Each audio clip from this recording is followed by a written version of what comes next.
is supposed to pay fees. My understanding is that while counties have kept their side of the arrangement, the Ministry of Health has failed to do so since 2018.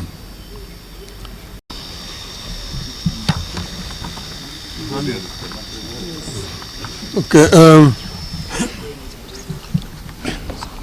ladies and gentlemen of the press, this one is not about the ODM. This is about the doctor strike. We have reviewed the fact that members of the 7,000 strong Kenya Medical Practitioners, Pharmacists and Dentists Union have been on strike since March 13th to demand better pay, and the strike has disrupted healthcare in the country's 57 public hospitals. We are of the view that the situation is moving from bad to worse, and soon we will have a full-blown crisis in which all health workers will down their tools. Already, clinical officers have joined. I therefore have a personal appeal to both the government and the doctors. After very wide consultations, I am convinced that the doctors and all other health workers currently on strike will be able to craft a return-to-work formula and resume duty if the government were to meet their demands halfway while negotiations continue. We therefore appeal to the government to address itself to the following three broad areas as a way of progress towards ending this strike. 1. Pay for medical interns. For the last 7 years, interns have been earning 206,000 shillings per month. These are actually the doctors running level 4 and many other public hospitals. There is no way an employer can reduce the salaries of employees midstream. That distorts everything in the life of the employee. I therefore ask the government to reinstate the 206,000 shilling pay for interns until the next CBA negotiation, which is around the corner, kicks in.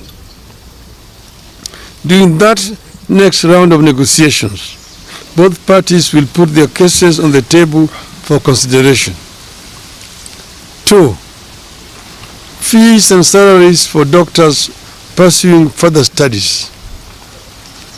Counties are supposed to pay salaries of doctors who are enrolled for further studies like master's degree, while the Ministry of Health is supposed to pay fees. My understanding is that while counties have kept their side of the arrangement, the Ministry of Health has failed to do so since 2018.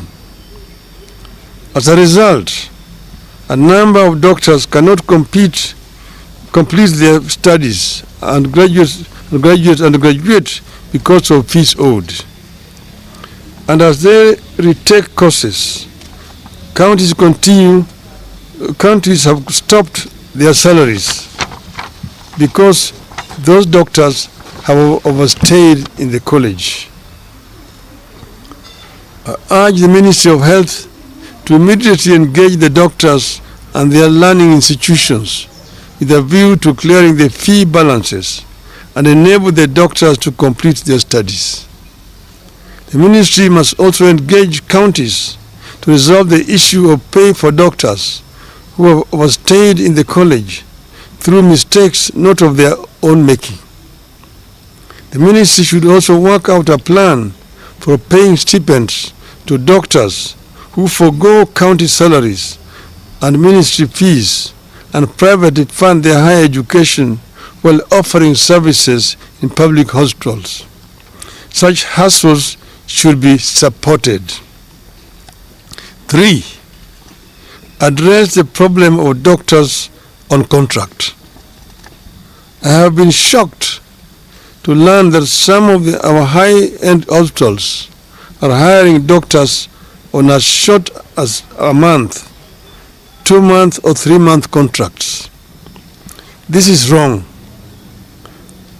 The ministry is failing to stand up for the doctors to prevent their exploitation and exposure to the unfair practices. This ministry must lay down the rules that ensure fair, respectful, and sustainable labor practices by both the public and private health providers. 4. Equal pay for equal work. Doctors are complaining about a free-for-all system where some employers have the free hand to decide what to pay. The result has been a very unequal system where doctors hired to do the same job experience huge variation in salaries. The medical profession is too important to be managed so casually. The ministry must intervene for the doctors. 5. Unprocedural termination of services. I have terminated contracts of the doctors for one reason or another to reconsider their actions and engage the doctors. The counties that have done so or are in the process of doing so know themselves. I request them to reconsider their steps. I believe that the above actions, if taken in consultation with the union, will see us avert the crisis that is building up in the health sector and pave ways for less antagonistic engagement. This is a crisis that has serious ramifications. We want this crisis to be resolved. We have not spoken before, but we want the government to take notice that we cannot remain silent for a longer time when this is persisting. We ask them to act now. And if they don't, of course they know that the consequences will be very grave indeed. Thank you very much. Thank you. There are no questions? Okay. Thank you. Very, very, very elaborate.